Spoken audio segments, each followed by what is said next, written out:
A Treatise of Satan's Temptations. Part 2. By Richard Gilpin. A Discourse of the Malice, Power, Cruelty and Diligence of Satan. Of his fourth way to hinder peace, by spiritual distresses. 1. The nature of these distresses, the ingredients and degrees of them. Whether all distresses of soul arise from melancholy. 2. Satan's method in working them, the occasions he makes use of, the arguments he urgeth, the strengthening of them by fears. 3. Their weight and burden explained in several particulars. Some concluding cautions. Chapter 9, Part 9. They meditate nothing but their misery, they can fix their thoughts upon nothing else, they chatter as a crane or swallow, they mourn as a dove, they are as a pelican in the wilderness, as an owl in the desert, but still without ease. They are but as those that are snared in dens and prison houses, who the longer they lie there have the less patience to bear the present unhappiness, and the less hope to be delivered from it. 2. When they are tired out with private conflicts, and have no rest or intermission of trouble, then at last they are forced to speak. And having once begun to open their troubles, they care not who knows it. If there be any heinous sin at the bottom, their consciences are forced to confess it.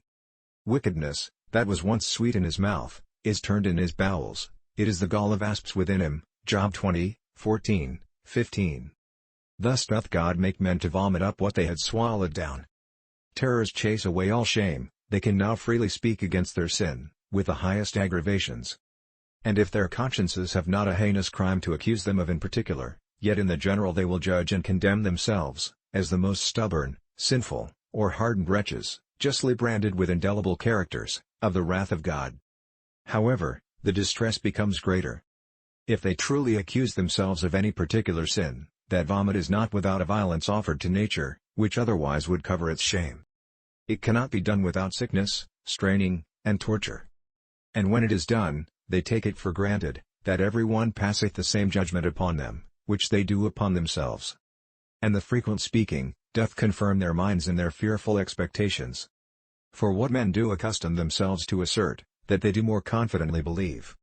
If they only complain of themselves in the general, with any intentions of procurement of pity, as is usual for the distressed to do, yet while they cry out to others, "Is this nothing to you, all you that pass by?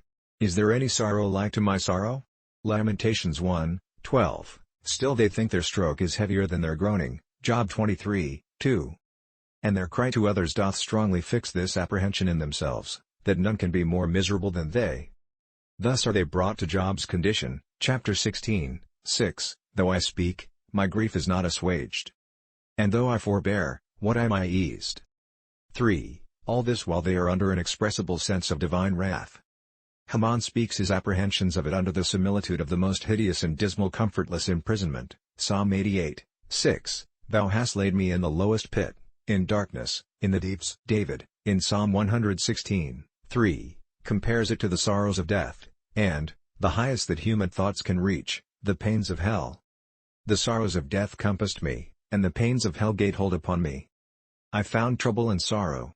Well might they thus judge, all things considered. For sin, that then lies heavy upon them, is a great weight, a burden, saith David, greater than I can bear, especially when it is pressed on by a heavy hand. Thy hand presseth me sore. Sin makes the greatest wound, considering the conscience, which is wounded by it, is the tenderest part, and of exquisite sense. Hence the grief of it is compared to the pain of a running fretting ulcer, that distempers the whole body. My wounds stink and are corrupted. My sore ran in the night, and ceased not. Or to the pain of broken and shattered bones. Psalm 38, 3, there is no soundness in my flesh, because of thine anger. Neither is there any rest in my bones, because of my sin. The instrument also that makes the wound is sharp, and cuts deep, it is sharper than a two-edged sword. Hebrews 4, 12.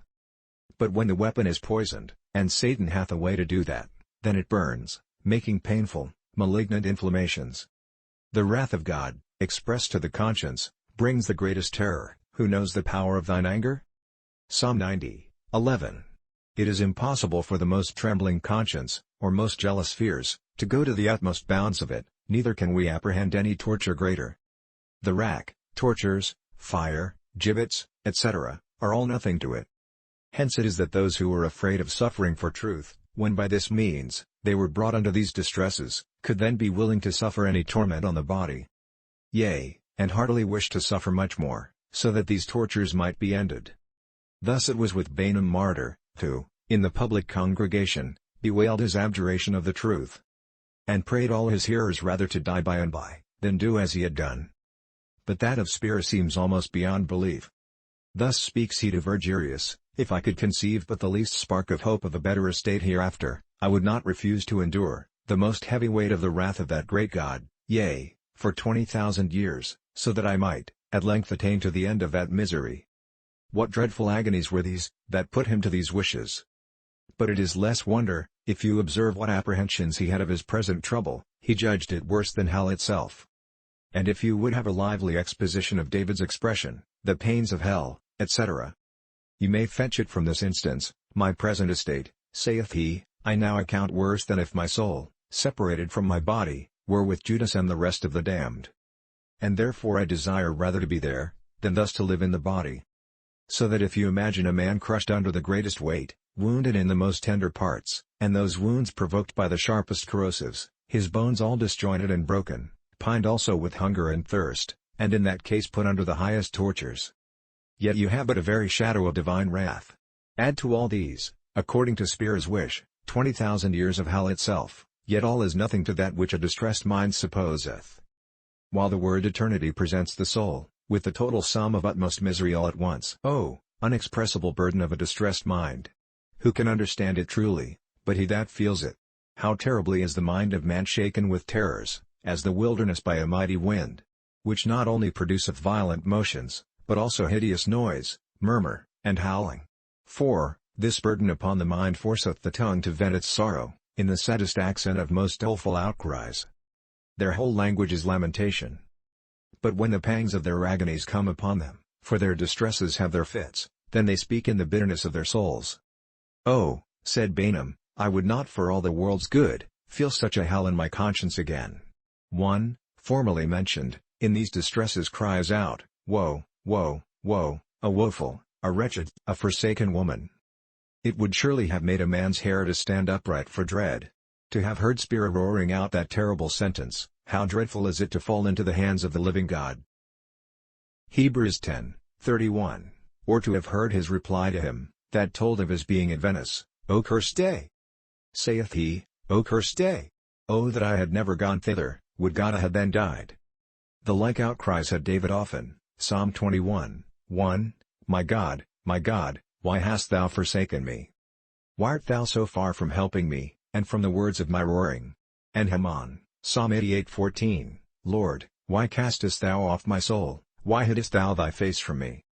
It is true David's and Haman's words have a better complexion than those others last mentioned.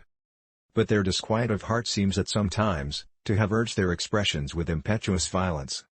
As those passages seem to say, Psalm 38:8, I have roared by reason of the disquietness of my heart. Psalm 32:3, my bones waxed old through my roaring all the day long. Job 3:24, my roarings are poured out like water. Thanks.